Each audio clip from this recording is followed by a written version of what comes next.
Good morning बच्चों।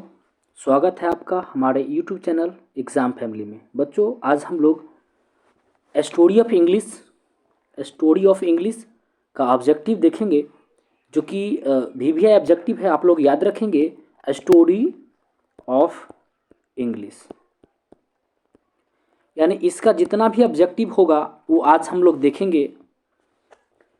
तो शुरू करते हैं। सबसे पहला क्वेश्चन है कि which of the following language is the youngest. सबसे यंगेस्ट लैंग्वेज में कौन है? तो आपका ये आंसर हो जाएगा आपका डी। ये आपका सबसे यंगेस्ट लैंग्वेज है। सबसे पुरानी लैंग्वेज में बात करूँ तो ये आपका हो जाएगा संस्कृत, जो कि सबसे पुरानी लैंग्वेज है।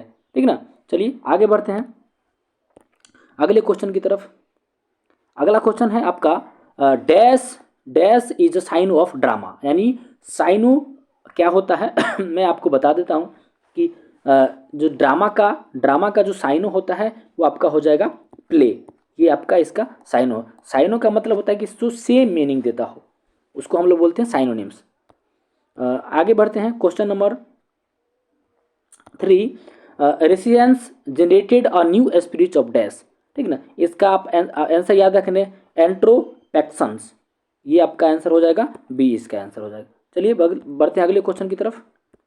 अगला क्वेश्चन है आपका in the 8th century dash published a dictionary of English language.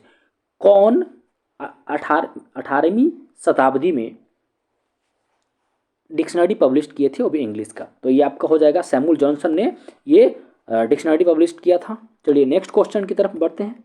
Question number 5। चलिए, Charles Dickens was a novelist of. Charles Dickens जो थे वो कैमी शताब्दी के नोवेलिस्ट थे? तो ये आपको याद रखना है, ये 19वीं शताब्दी के 9th सेंचुरी के, ये आपको याद रखना है 19वीं शताब्दी के ये एक नोवेलिस्ट थे। चलिए नेक्स्ट क्वेश्चन की तरफ आगे बढ़ते हैं। क्वेश्चन नंबर 6 ये रहा आपके स्क्रीन पर। चलिए, कहता है the Anglo Saxons we are dash people. Anglo Saxon जो थे कहाँ के, किस तरह के लोग थे, कहाँ के लोग थे? तो याद रखना होगा आपको कि ये एक जर्मनिक लोग थे। मैंने आपको पढ़ाया भी था कि जो एंग्लो सेक्शन होते हैं वो जर्मनिक पीपुल होते हैं। ठीक, चलिए अगला क्वेश्चन आपके स्क्रीन पर। Question number 7। क्वेश्चन नंबर 7 कहता है English develop into a single standard. ये इंग्लिश जो है वो डेवलप हुआ था सिंगल स्टैंडर्ड क्या में? ठीक ना। तो ये इसलिए इसको क्यूंस इंग्लिश कहा जाता है। चलिए अगला क्वेश्चन की तरफ बढ़ते हैं आगे। Langland is a well known writer of dash literature. ये आपको याद रखना पड़ेगा। ठीक ना, कि ये जो लैंगलैंड जो थे वो एक मिडिल इंग्लिश के इंग्लिश लिटरेचर थे। क्या याद रखना पड़ेगा लैंगलैंड के बारे में? कि ये एक मिडिल इंग्लिश के, ये एक मतलब मिडिल इंग्लिश लिखने का इनके पास शैली था। इन्होंने मिडिल इंग्लिश के समय में अपना लिटरेचर की शुरुआत की थी। चलिए अगला क्वेश्चन की तरफ, क्वेश्चन नंबर 9 की तरफ बढ़ते हैं। Standard British English speech come to known as, यानी स्टैंडर्ड ब्रिटिश इंग्लिश वो जाना जाता है। तो मैंने आपको बताया था कि ये हो जाएगा आपका आर पी, यानी आर पी के नाम से जाना है, जिसको हम लोग आर मतलब रिसीव्ड प्रोनाउंसिएशन,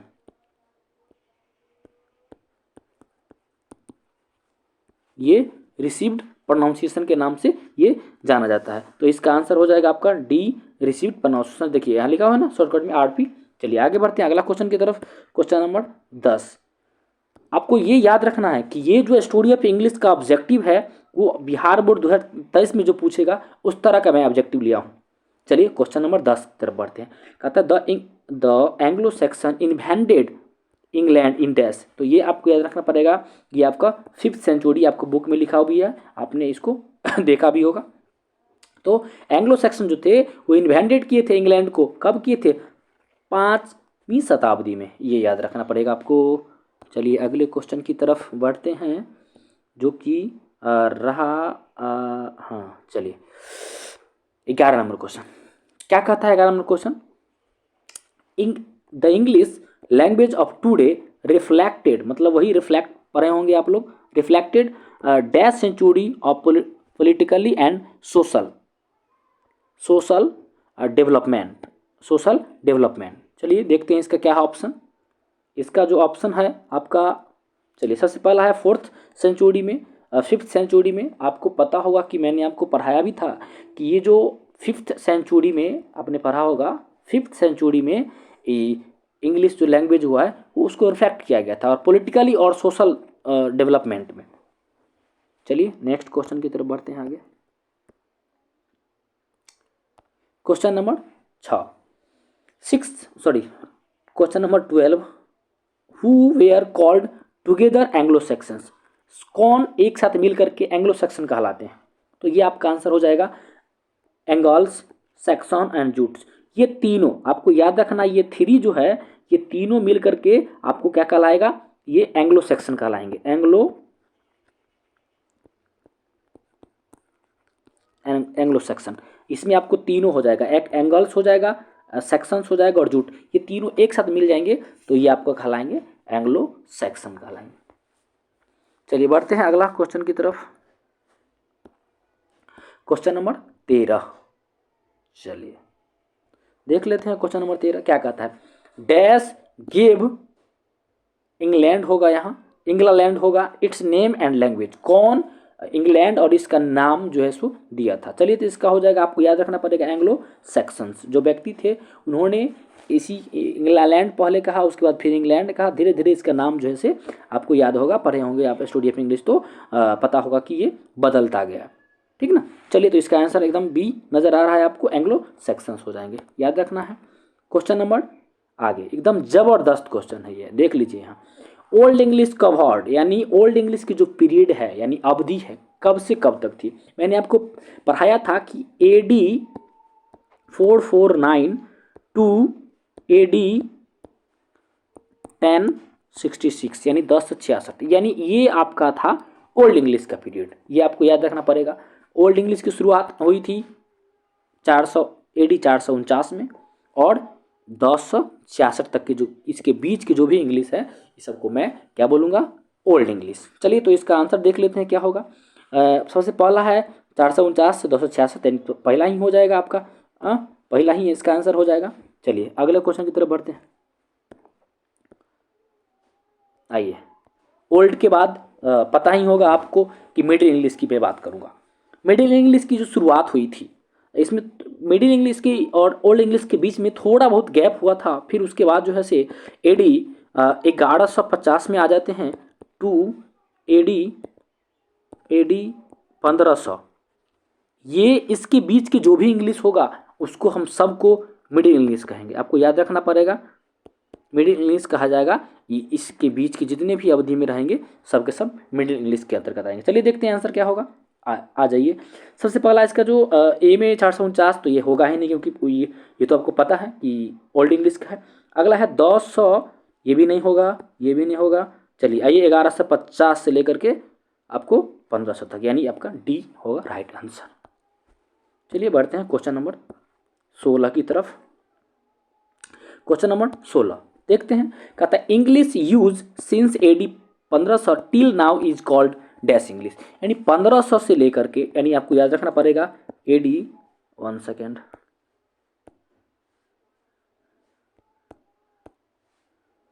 AD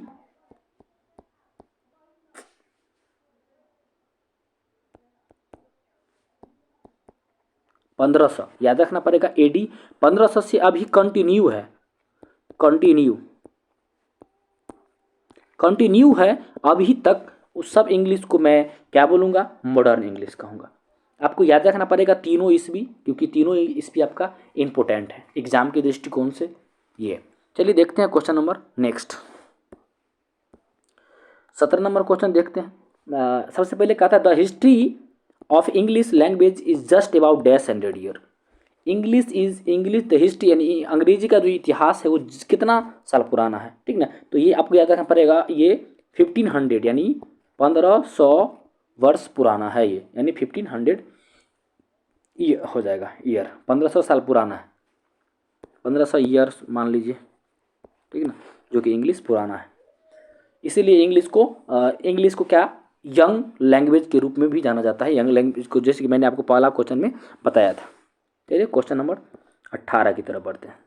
आ जाइए, देखिए कहता है इन इंग्लैंड, मतलब इंग्लैंड में printing press was invented. England में प्रिंटिंग प्रेस का आविष्कार हुआ था और किन के द्वारा किया गया था? ये आपको याद होगा, मैंने आपको पढ़ाया था William William Caxton. William Caxton याद रखना पड़ेगा आपको। क्या याद रखना पड़ेगा? विलियम विलियम कैक्सटन ने 1476 में सबसे पहले इंग्लैंड में प्रिंटिंग प्रेस लाने वाले व्यक्ति में से थे। याद रखना पड़ेगा क्या? Printing press.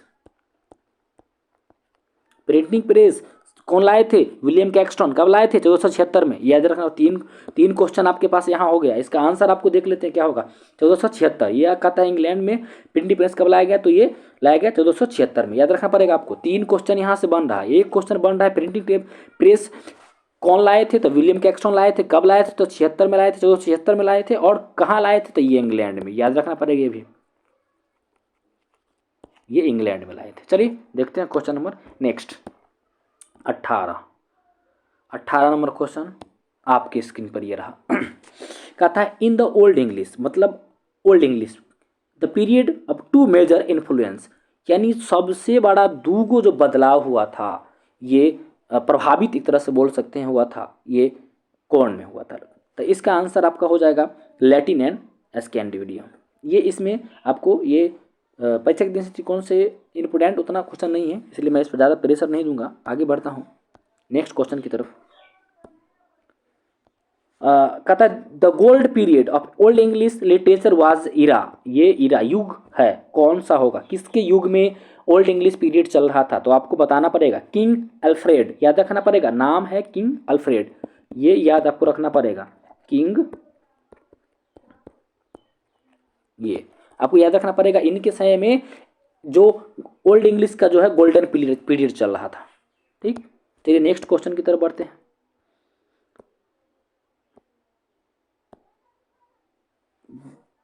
चलिए देख लेते हैं क्वेश्चन नंबर नेक्स्ट।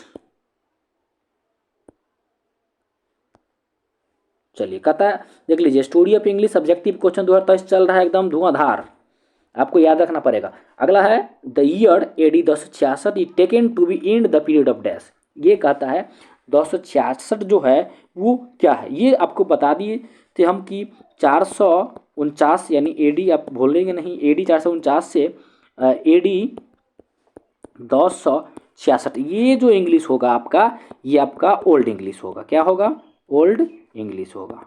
तो ये आपको याद रखना पड़ेगा इतना बात। चलिए तो क्या हो जाएगा इसका आंसर, या इसका आंसर हो जाएगा बी। चलिए बढ़ते हैं अगले क्वेश्चन की तरफ।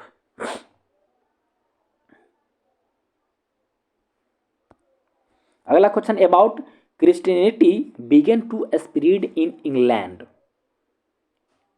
इंग्लैंड होगा ये, आप याद रखेंगे ये।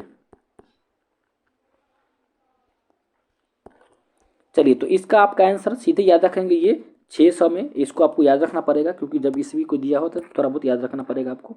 अगला आइए, कहता the first phase of middle English literature covered the period, यानी पहला जो लिटरेचर में यानी मिडिल इंग्लिश के समय में जो उसको कवर किया गया था, ये क्या हो जाएगा? ये आपका हो जाएगा 1150 से लेकर के 1250। ये प्रथम फेज के अंतर्गत आता है। तो ये आपको फेज अलग है, आपको याद रखना पड़ेगा, और पीरियड अलग होते हैं। तो ये आपको ये इतना याद रखना पड़ेगा। आगे बढ़ते हैं। उसके बाद मिडिल इंग्लिश की मैं बात करता हूँ तो सेकेंड फेज कौन होगा? सेकेंड फेज कब से कब तक हुआ था, यानी इसको याद रखना पड़ेगा आपको कि फेज में बांटा गया था। तो ये जो हो जाएगा आपका सेकेंड फेज और फर्स्ट फेज इस तरह से था। तो सेकेंड फेज अब कब से कब तक होगा? याद रखना पड़ेगा 1250 से लेकर 1350 तक। ये आपका हो जाएगा, ये हो जाएगा आपका सेकेंड फेज हो जाएगा आपका।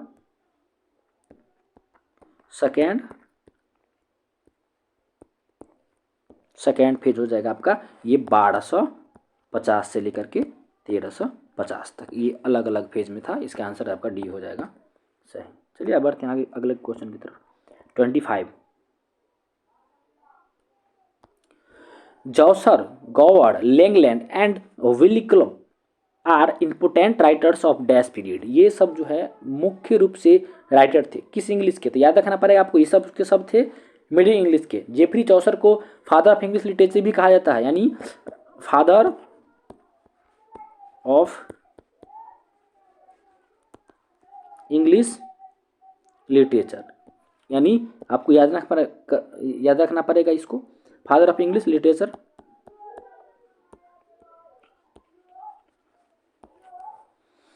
आंसर हो जाएगा आपका, इसका आंसर हो जाएगा बी, याद रखना पड़ेगा। आगे बढ़ते हैं, question number 26। Modern English begin from, modern English की जो शुरुआत हुई थी वो कब हुई थी? तो याद रखना पड़ेगा आपको, मॉडर्न इंग्लिश 1500 से इसकी क्या हुई थी, शुरुआत हुई थी। एडी 1500 से इसकी शुरुआत हुई थी और अभी तक कंटिन्यू है पूरा, इसको बोलते हैं। चलिए क्वेश्चन नंबर 27 ये रहा आपकी स्क्रीन पर। The printing technology was introduce in England, printing technology England में इंट्रोड्यूस किया गया था कब? मैंने आपको अभी बताया है 1476। और कौन लेकर आए थे? आप कमेंट में बताइए इसका आंसर कि प्रिंटिंग टेक्नोलॉजी कौन लेकर आए थे 1476 में, मैंने आपको अभी भी बताया है। चलिए अगला क्वेश्चन की तरफ बढ़ते हैं।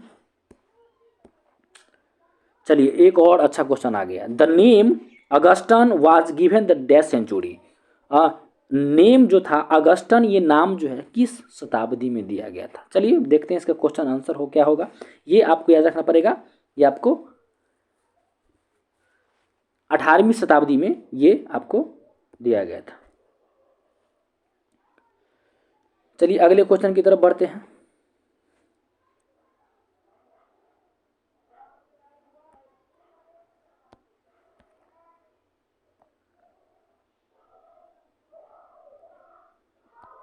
देखिए क्वेश्चन नंबर कहता है dash was also known as the Augustan age, किसको अगस्टन एज के नाम से जाना जाता है? तो याद अभी मैंने आपको बताया है कि 18वीं शताब्दी को जो 18th सेंचुरी होता है, ठीक ना, इसको आप जो है से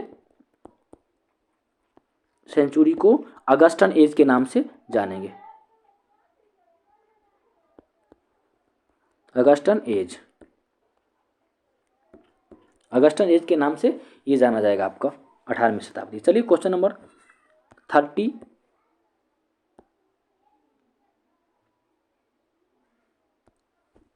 the British grammar was written by J Buchanan in dash, यानी ब्रिटिश ग्रामर जो है वो जे बुचनन के द्वारा कब लिखा गया था, ये आपको बताना है। क्वेश्चन का आपका ऑप्शन हो गया 1760, 1762, 1764 और 1766। ये आपका पूरा एक सब टोटल जो लेखक हैं जिन्होंने अपना अपना ग्रामर का अलग अलग परिचय दिया है, अलग अलग उन्होंने कोई ब्रिटिश इंग्लिश ग्रामर लिखा है, कोई अलग अलग प्रकार के ग्रामर लिखा है, तो वो आपको याद रखना पड़ेगा। चलिए देख लेते हैं, इसका आंसर हो जाएगा आपका 1762 में। जे बुचनन जो थे उन्होंने ब्रिटिश इंग्लिश ग्रामर जो है से लिखा था 1762 में। चलिए तो thank you for watching this video. मिलते हैं फिर अगले वीडियो की ओर, वीडियो की को लेकर के।